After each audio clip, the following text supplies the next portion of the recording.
Hello, ladies and gentlemen. Welcome back to our last day of Chapter 7. We are in 7.3, Day 3, the sampling distribution of x bar sub 1 minus x bar sub 2, so the difference of sample means.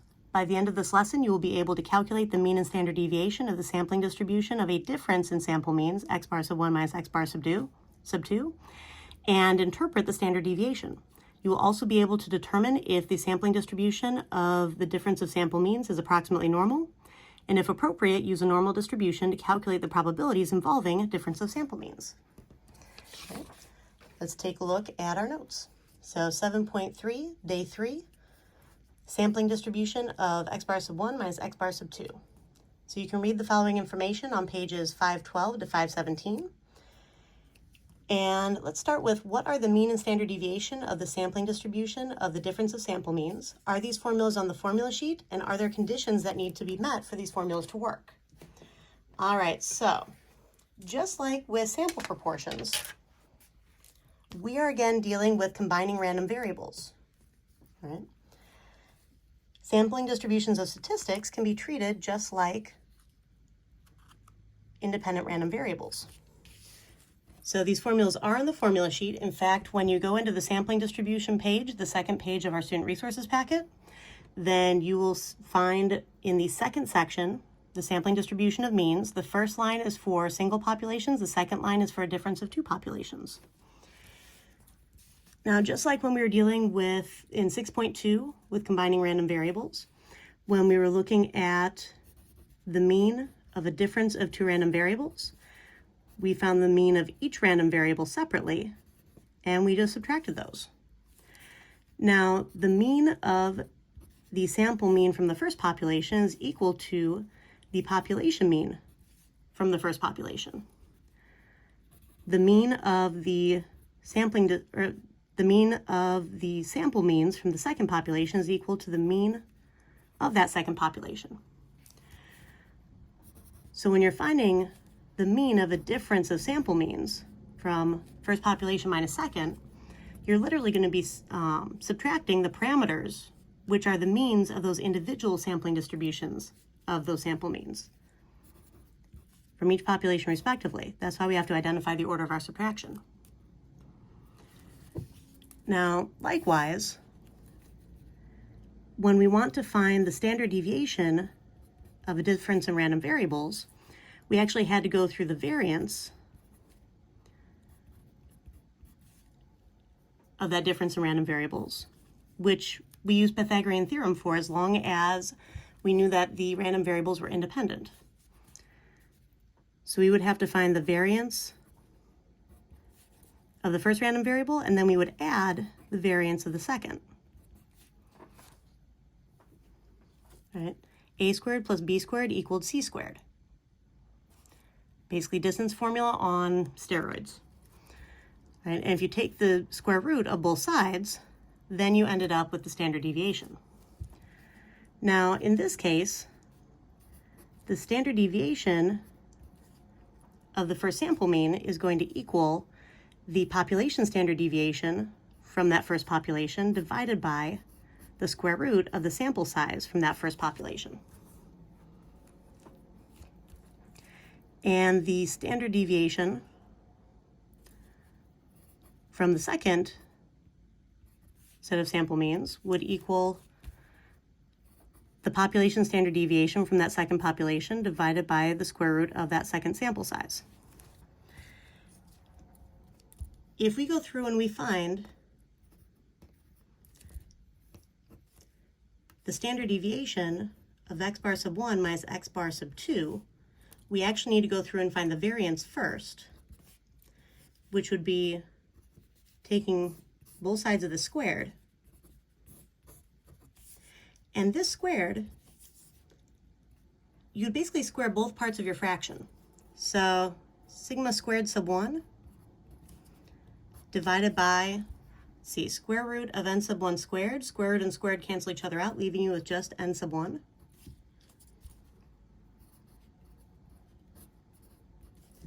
Plus the variance from the second, sigma sub 2 squared Now square root of n sub 2 squared, square root and squared cancel each other out, leaving you with just n sub 2. And then to go back to standard deviation, you need to take the square root on both sides. This would be the squared deviations. We need single deviations from the mean.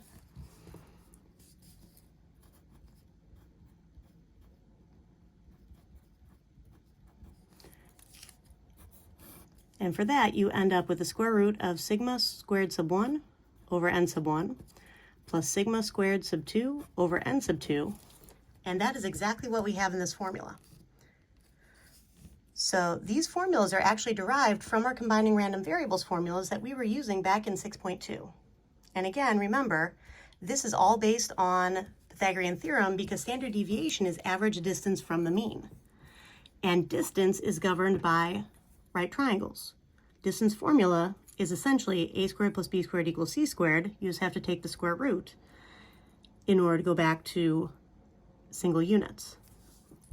Same thing with variance plus variance equals variance because those are your average distances from the mean squared. And then you have to take the square root to go back to the original single distances. Now those formulas still only work when sample sizes are less than 10% of the population sizes so that the two samples are independent. We can only trust that our point estimates are unbiased, meaning that the center of the sampling distributions of those statistics is equal to the population parameters when our data is gathered appropriately, meaning that the samples are randomly selected. We can only use our standard deviation formulas when independence is met, and because we're so often sampling without replacement when we are gathering data like this, we check to make sure that our sample sizes are less than 10% of the population sizes so that the two samples are independent. All right, now, what happens if you violate the 10% condition? We've talked about this before. If either or both sample sizes are greater than 10% of its population size, then the actual standard deviation will be smaller than the value provided by the formula above. So basically, it's going to underestimate, right? Or this thing's going to be an overestimate of this, which means it's no longer accurate and we can no longer use it. Now, when will the sampling distribution of the difference of sample means be approximately normal? All right, so this is an expansion of what we were looking at previously. Either both population distributions are approximately normal, or we can use the central limit theorem to show that even though the populations are not approximately normal, the sample sizes are large enough, in other words, greater than or equal to 30 each, so that the central limit theorem applies. Or we have one of each. One is normal and the other meets the central limit theorem. Right, but essentially, we need to be able to show that the individual sampling distributions of the sample means are normal, and then the difference of those will also be approximately normal. Now, how do we interpret the standard deviation of the sampling distribution of sample means? Of difference of sample means? Well, standard deviation is typical distance that the difference in sample means is from the difference in population means in repeated samples. Right, it's the same thing we've been doing all along. All right, so for our final example, the heights of seniors follow a normal distribution with mean 67 inches and standard deviation 4 inches. The heights of freshmen follow a normal distribution with mean 64 inches and standard deviation 3.5 inches. We select a simple random sample of 10 freshmen and a simple random sample of 12 seniors. What is the probability that the sample mean height of the freshmen exceeds the sample mean height of the seniors? All right, so let's take a look at what we are dealing with in terms of our inequality. So sample mean height of freshmen exceeds, meaning greater than, sample mean height of seniors. All right, so I define my first population, so the variable for my first population as x sub 1 equals the heights of freshmen. And then I define my second random variable as x sub 2 equals the heights of seniors. I want to start with freshmen, compare them to seniors. because that's the order that this is written in, so it makes it a lot easier to write things out and to actually think about it conceptually. Now, because of that, I'm looking at the probability that the sample mean height, so that's why I'm using x bar sub 1, is greater than the sample mean height x bar sub 2 of the seniors. Now, if I take this and I subtract x bar sub 2 from both sides, I end up with x bar sub 1 minus x bar sub 2 is greater than 0, because this minus itself leaves me with 0. Right, that way I can look at this as a difference of sample means instead of one mean compared to the other. And that allows me to use my sampling distribution of difference of sample means. And first, let's make sure that we can actually use the sampling distribution. So, sampling distribution of mean height of freshmen minus mean height of seniors. For the shape of the sampling distribution is going to be approximately normal because each of the individual distributions were normal. Right, so, heights of seniors, normal, and heights of freshmen, also normal. That's how I know that shape is normal.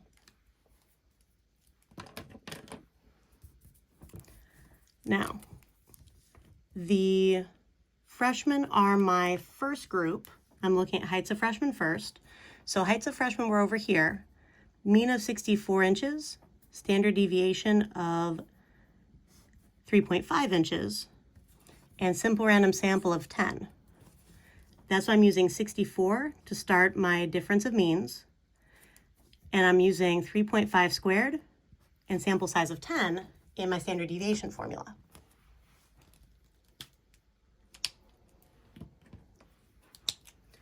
Now for seniors, I have a mean of 67 inches, standard deviation of 4 inches, and simple random sample of 12 seniors. That's how I ended up with 67 at the end of my subtraction. 4 as my standard deviation that I'm squaring up here, and then 12 as my sample size. So I'm following these formulas.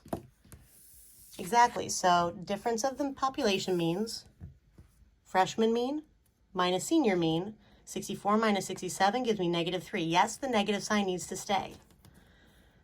The sign of this actually matters because we're looking at being greater than 0.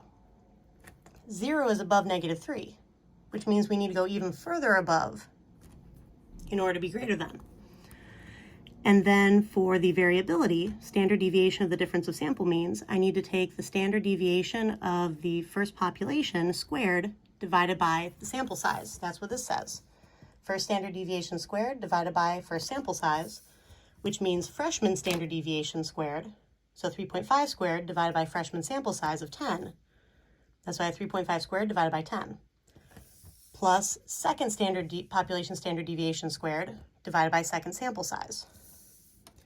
That's why I have, for seniors,